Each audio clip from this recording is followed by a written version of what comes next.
को कुछ ही समय हुआ था और आज काम वाली भी नहीं आई, इसलिए शीलू बर्तन धोने लगी। धोते धोते उसके हाथ से कांच का कप नीचे गिरकर टूट गया। कप टूटते ही वो डरने लगी कि उसके साथ सब जली कटी सुनाएगी। आवाज से सास दौड़ते हुए आई और बोली, बेटी क्या हुआ? उसने रुआसी होकर बोला, माँ पता नहीं ध्यान रखते हुए भी कैसे मेरे हाथ से कप नीचे गिरकर फूट गया। सास बोली कि बेटी चिंता नहीं कर, कप भी तो फूटा है, तुम्हें चोट तो नहीं आई। और भले ही इसके कितने टुकड़े क्यों ना जाए, पर मेरी बेटी के दिल के टुकड़े ना हो। मेरी बहू से महंगा क्या ये कप है? और हाँ, तुझे अभी ये सब काम करने की क्या ज़रूरत है? मेहंदी भी नहीं होती तेरे हाथों से। अभी तुम राज के साथ ज़्यादा से ज़्यादा वक्त बिताओ और एक दूसरे को समझो, तभी तो तुम दोनों की नींव मजबूत होगी। ज्योति, इधर आना, अपनी भाभी का ख्याल रख, अभी इस घर में नहीं आई है। शीलू, तुम मुझे अपनी माँ ही समझना, मुझे भी तुम्हारा दिल जीतना है, सास बनकर नहीं माँ बनकर। शब्द क्या मानो अमृत के घूंट थे। देखते ही देखते शीलू की आंखें छलछला गईं। वो सास के पैरों में गिर गई और बोली कि मैंने एक माँ तो छोड़ी तो दूसरी नई माँ पाई है, बल्कि आप मेरी माँ से भी ज़्यादा ममता मेरे लिए रखती हैं। यदि घर में कप टूट जाता तो माँ भी दो बात कहे बिना नहीं रहती।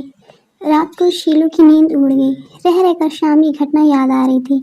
सास के बारे में उसकी जो सोच थी, उसके विपरीत सास के व्यवहार पाया। उसका भी कसूर नहीं था ऐसा सोचना, क्योंकि उसने लोगों के मुँह से बुरी बुरी बातें सास के बारे में सुना था और वो फिर अपने अतीत में खो गई। उसे याद आया कि कुछ साल पहले इकलौते भाई की शादी हुई थी। भाभी के हाथों से मेहंदी का रंग उतरने से पहले ही माँ ने भाभी पर घर के काम की पूरी जिम्मेदारी डाल दी और अपने ही नियम कानून के हिसाब से भाभी को चलने को विवश कर दी। माँ ने भाभी को घर में एडजस्ट होने में ज़रा भी वक्त नहीं दिया। भाई भाभी को बाहर ले जाते तो माँ का मुंह फूल जाता। वो बोलती, हर समय भाभी को साथ ले जाने की क्या ज़रूरत है? कभी भी भाभी को खुली हंसी हंसते नहीं देखा। समय के साथ भाभी ने सहना छोड़ दिया, फिर हर रोज़ घर में झगड़ा होने लगा। एक दिन भाभी के हाथ से कांच का गिलास नीचे गिरकर टूट गया। माँ चिल्लाई, कहने लगी कि कितना कीमती गिलास फोड़ दिया, रोज़ इतना मार खाती हो, उसकी शक्ति कहाँ गई? अपने मायके में गिलास फूटा होता तो मालूम चलता, कोई भी काम ठीक से नहीं होता, ना जाने कहाँ ध्यान रहता है। भाभी भी कड़क बोल दी कि हाँ, मैं तो बैठी खाती हूँ, आप तो खड़े खड़े खाती हैं। जब से आई हूँ तब से रोज़ दो चार जली कटी ना सुना दो, आपको चैन ही पड़ेगा। कभी मेरी माँ को तो कभी मेरे बाप को, हमेशा मेरे मायके वालों को कोसती रहती हो। दोनों तरफ से तीर बरस कर एक दूसरे को छलनी कर रहे थे। घर के अलावा उसने और भी जगह सास बहू के झगड़े सुनते सुनते डर गई और वो शादी से कतराने लगी। पर माँ बाप के कारण शादी करनी पड़ी और एक अनजाने भय को लेकर ससुराल आ गई। पर आज की घटना ने उसकी सोच ही बदल दी कि सब सास बहू में ऐसा नहीं होता है। नींद न आने की वजह से उसने सोचा, चलो थोड़ी देर माँ से बात कर लूँ। माँ ने इतनी रात को उसकी फ़ोन करते देख बोला कि शीलू, सब ठीक तो है ना? कहीं जमाई राजा या सास ननद से तो झगड़ा नहीं हो गया? वो बोली, नहीं माँ, ऐसा कुछ नहीं है। मालूम है, आज मेरे हाथ से कप नीचे गिरकर टूट गया, तभी सास आ गई और आगे बोलती है।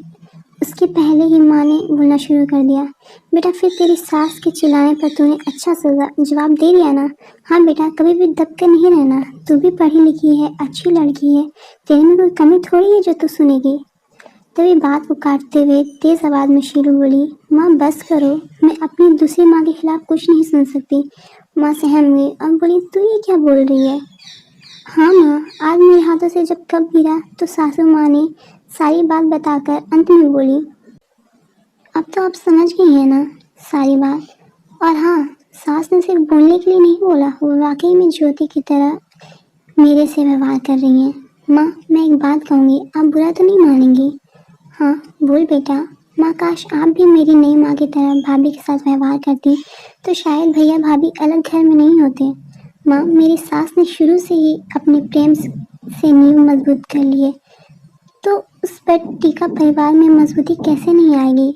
आज माँ को महसूस हो रहा था कि वो नहीं बल्कि शीलू उसकी माँ बनकर उसे अच्छी सीख दे रही है। माँ को गलती का एहसास हो गया। शीलू आगे कुछ बोलती उससे पहले ही माँ ने कहा, शीलू, अब जब तू यहाँ आएगी तो यहाँ पर भी पूरे परिवार की नींव मजबूत पाएगी। अब फ़ोन रख, मुझे बेटा बहू के स्वागत की तैयारी करनी है। शादी के बाद नई जिंदगी की शुरुआत में अगर आज सास समझदारी से काम नहीं लेती, अपनत्व नहीं जताती, तो शायद शुरुआत की नींव ही कमजोर होने से पूरी जिंदगी आपस में दरार पड़ जाती। काम को टूटने से कोई नहीं रोक सकता, किंतु प्रेम को टूटने से तो हम रोक सकते हैं। कांच के टुकड़े हो जाएं, पर घर के टुकड़े ना होने दें। घर में प्रेम का वातावरण बनाए रखें, एक दूसरे को सम्मान को समझें, इज्जत करें तो घर स्वर्ग बन जाएगा। घर नर्क से स्वर्ग में बदल सकता है यदि बहू सास को माँ मान ले और सास बहू को बेटी मान ले। दृष्टि बदलने से सृष्टि बदल जाएगी। मैं उम्मीद करती हूँ कि आपको ये कहानी ज़रूर पसंद आई होगी।